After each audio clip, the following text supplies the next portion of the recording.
This is Mr. Bicknell, completing The Fighting Ground by Avi. 550. The fire in the hearth was nothing more than a glow. The room smelled of burnt wood. All he could hear was the breathing of the soldiers. They were fast asleep exactly as he had left them. The young one on the bed, the tall one on the floor before the hearth, the old one in his corner, the rope still attached to his ankle. Nothing had changed. They had not noticed he had gone. Jonathan knew exactly what he was supposed to do next. Turn around and return to the corporal. Tell him that the Hessians were still asleep. He gazed about the room again, sighed, then turned and moved toward the door. The old soldier murmured in his sleep. It was enough to make Jonathan stop and swing about once more. He stared at the sleeping man. His head was throbbing, the pain inside unbearable. Whose side was he on? Slowly he reached out and lightly touched the door. It swung shut, leaving him inside. For a moment he just stood there, trying to understand what he had done. Then, with a quick move, he came to life. He leaned against the door and latched it. Hurriedly, he went to where the young soldier slept. Crouching down, he shook him. Groaning slightly, partly opening his eyes, the young soldier awoke for a moment, then dropped back to sleep. Jonathan shook his arm again, harder this time. Once more, the Hessian opened his eyes, finally managing to focus on Jonathan. With an effort, he pushed himself up on his elbow. "Was gibt's?" he said, his voice crusted with sleep. "Soldiers," said Jonathan in a strained whisper. "Americans. Soldiers. Soldat," he said, remembering the word the young soldier had taught him. "Soldat," he repeated, pointing toward the door. "They're right outside," said Jonathan. Again he pointed. "They'll kill you if you don't give up. Soldiers. Soldat." With sudden comprehension, the young soldier sat up, knocking Jonathan away so hard the boy fell backward. The Hessian looked about the room, his eyes wide. Then he jumped to his feet, moved to the door, and tried to open it. He fumbled with the latch, released it, opened the door, looked out, only to slam it shut. "Auf! Auf!" he cried, moving from one soldier to another. "Angriff! Angriff!" The two pushed themselves up and stared stupidly at him. "Die Amerikaner! Sie sind draußen!" the young soldier shouted. As if to echo what he said, a volley of shots smashed up against the wood house like a host of hammers. The two other Hessians leaped to their feet. Casting aside furniture that lay in their paths, they rushed for their guns. Jonathan, crouching on the floor to one side, looked on in terror. A second round of shots slammed against the house. One ball split the paper window and struck against the hearth with a hard, shattering crack. A thunk of stone fell to the floor. "Surrender!" came a voice from outside. It was the corporal's voice. "You're surrounded. Give yourselves up. Your lives will be spared." The Hessians, completely disheveled, unbuttoned, bootless, listened intently. They stood in the middle of the room, guns in their hands, with looks of utter stupefaction on their faces. "Surrender or be killed!" came the corporal's voice again. Jonathan listened, horrified. The corporal knew the Hessians understood no English. Jonathan had told him. It was the old soldier who finally reacted. Leaping for his knapsack, he ripped out his cartridge case and powder, loaded his gun, and thrust on his bayonet. The rope to which Jonathan had been tied, remained tied to his ankle and flayed about like a writhing snake. The other Hessians frantically prepared their guns. As they did, the old soldier edged forward, the rope trailing, and yanked open the door, then leaped to one side. Rapidly he spoke to the others, a flood of words to which the other two blankly nodded. While he spoke, the old soldier kept checking his gun, making sure it was ready. Jonathan, realizing that they were going to attempt to fight their way out, began to shout, "They'll kill you if you try! They will! Just give up! Give up!" At the sound of his voice, the old soldier spun about, took 2 long steps across the room, and made a grab for Jonathan. Jonathan tried to dodge away, scrambling toward the door on his hands and knees. The Hessian snatched at him, missed, grabbed again. Catching Jonathan's foot, he dragged him back and whipped him upright. With an iron grip, his arm instantly went around Jonathan's neck as he yanked him up against his body like a shield. Jonathan, gasping for breath, writhed and clawed at the Hessian's arm, while the old soldier shouted orders to his companions. Twisting wildly, attempting to turn and kick, even to bite the soldier's arm, Jonathan kept trying to free himself. In response, the old soldier brought his knee sharply up against the small of his back. The pain was intense, and his struggle faltered. The old soldier held him closer yet. The young soldier cried out, "Lassen los! The old soldier barked an answer. The young one stood still, his chest heaving, rubbing a hand over his sweaty forehead, through his hair, around his mouth. He nodded. Again the old soldier spoke sharply. Jonathan, realizing he could not free himself, called out, "Don't do it! Give up! They'll kill you!" The old soldier responded by tightening his grip around his neck, making it hard for him to breathe. "Fertig," whispered the old soldier to the others. They nodded. The old soldier, one arm around the boy, the other hand gripping his gun, inched toward the door. The 2 others pressed close behind. They reached the doorway. Jonathan could see out. 50 feet in front of the house, the Americans were standing in a semicircle, guns to their shoulders, aiming at the door. "Los!" grunted the old soldier and stepped into the doorway. Jonathan twitched spasmodically. The grip around his neck tightened. He was choking. In a knot of tangled arms, legs, and muskets, the 4 of them wedged into the doorframe. Searching for his footing, Jonathan looked at the Americans, their guns ready. The Hessian pressed him from behind.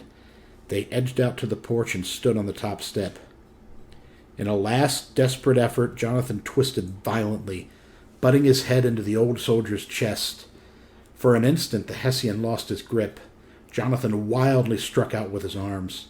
The soldier teetered at the top of the porch and released Jonathan. Instantly, Jonathan pulled away and, dropping low, dove back into the house. The Hessians, now unshielded and completely exposed, stood frozen, then seemed to tumble forward. Jonathan spun about in the doorway just as the rope, still attached to the old Hessian's ankle, whipped by.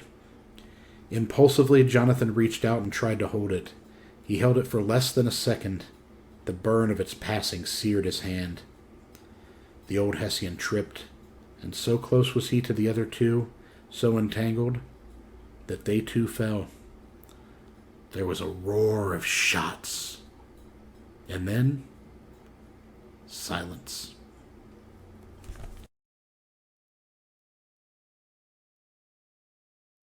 "6:10. Jonathan stared out. The morning had turned milk white. The 3 Hessians were upon the ground, their bodies twisted, their torn uniforms filthy with earth and blood. The corporal and the other men gathered around in a semicircle, gazing at the dead. Jonathan watched the Americans turn and, guns in their hands or on their shoulders, start to walk slowly back across the field. As he watched, they grew faint, shrouded in the rising morning mist. No one looked back, or spoke, or paused. They just left.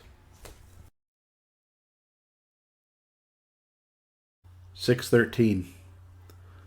Only the corporal remained. He kept looking at the fallen men. Slowly, he bent down and gently closed their eyes.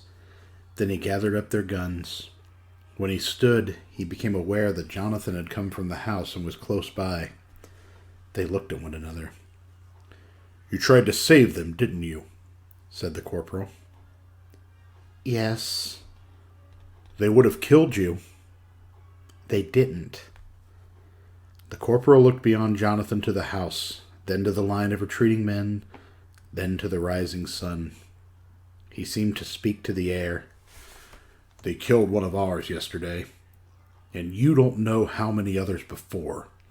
At Long Island, they bayoneted the wounded. They were soldiers. So am I. So are you. You were lucky, that's all. There's nothing more to it. Jonathan stared at him. The corporal attempted to return the look. Suddenly, he turned away and said, "Go get your gun. It doesn't belong to you. It needs returning."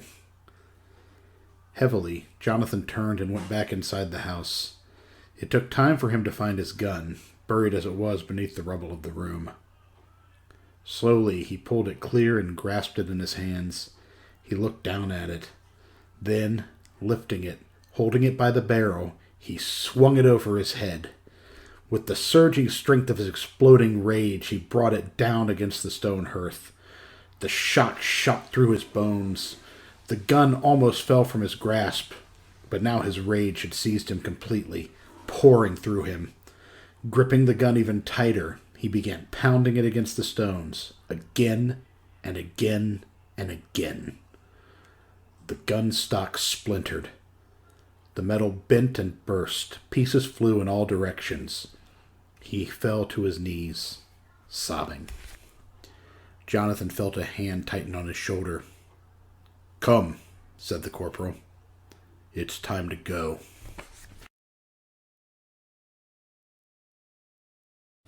"6:40. They walked in silence. Even when they caught up with the other men, no one spoke. Jonathan stayed in the rear. No one walked close to him or spoke to him. He wasn't bothered. It was better that way. All he wanted to do was move.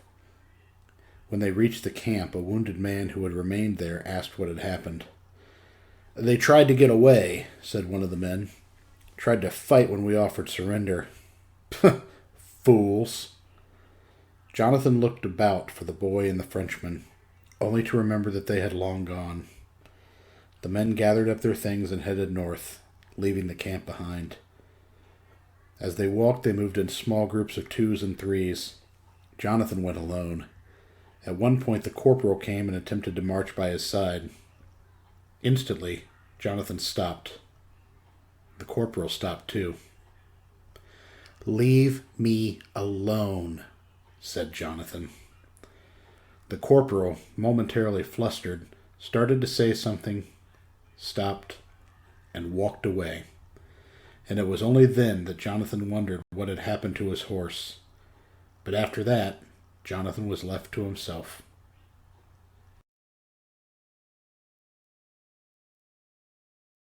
"9:30. By the time Jonathan reached the tavern, only 4 of the men remained. The rest had slipped away. When Jonathan realized where they'd come to, he stopped. Automatically, he looked for the corporal, but the corporal, too, had gone.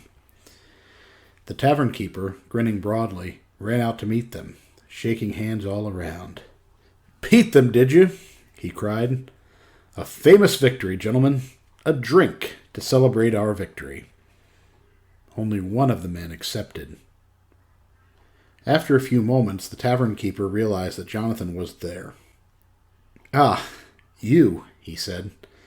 "Your father came a-looking for you. Had permission, did you? You're a sly boots, you are. He would have gone right after you if he wasn't dragging that leg of his. And him sick with your going. You'll be wanting to go home right quick, you will." Jonathan said nothing and started to move. Then the innkeeper remembered. "Hey," he called. "Where's my gun?" Jonathan stopped and turned. "It's gone." "Gone? What happened to it? You gave me your word, boy." Jonathan, not wanting to explain, simply walked away. "The honor of your word," cried the tavern keeper after him. "I'll be after your paw."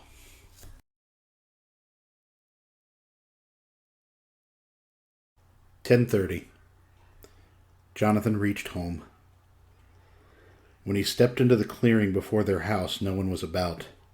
The only thing moving was smoke rising from the chimney. For a moment he studied the doorway, preparing himself to go in. But as he stood there, a vague, soft chopping sound came. He listened. It was the sound of a hoe striking against the earth. It was as if a clock had begun to tick again. Turning, Jonathan walked to the field, moving amidst the trees, his steps keeping pace with the sound. It filled him, pushing away the pain. Briefly he stopped, feeling as though he was seeing a mirage. It was himself he seemed to see, himself as he had been the day before, rushing headlong from the field. He moved on, slower now, stepping from the woods to the edge of the field. There was his father, working the ground. Jonathan watched him silently, watching the slow, limping shuffle and stride of the weakened leg.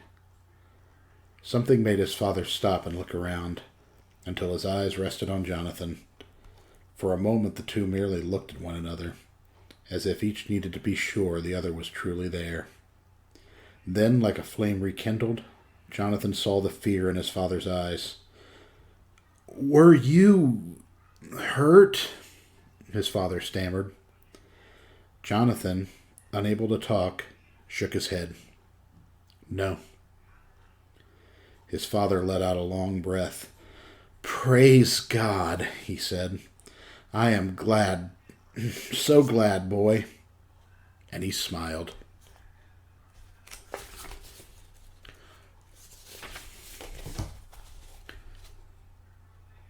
And there, then, at last, Jonathan understood that his father's fear had not been for himself.